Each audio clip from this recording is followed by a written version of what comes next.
Every living family member has a copy of this. And it reads, it has a title, it says, A Curious Case. And then it says, from 1937 to 1956, I was a teacher. This is the granduncle speaking. I was a teacher in special education.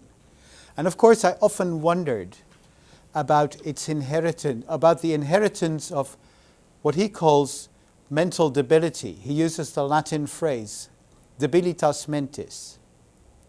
And it says, I often wondered whether it could be inherited. And then he says, I came upon this family that taught me that it could be inherited, but in this family it ran along strange lines. Now he doesn't go on to say that he's describing his own family, but we know this. And also we know that his reason must have been that his brother was quite severely affected from the reports on the brother. And then he describes the pedigree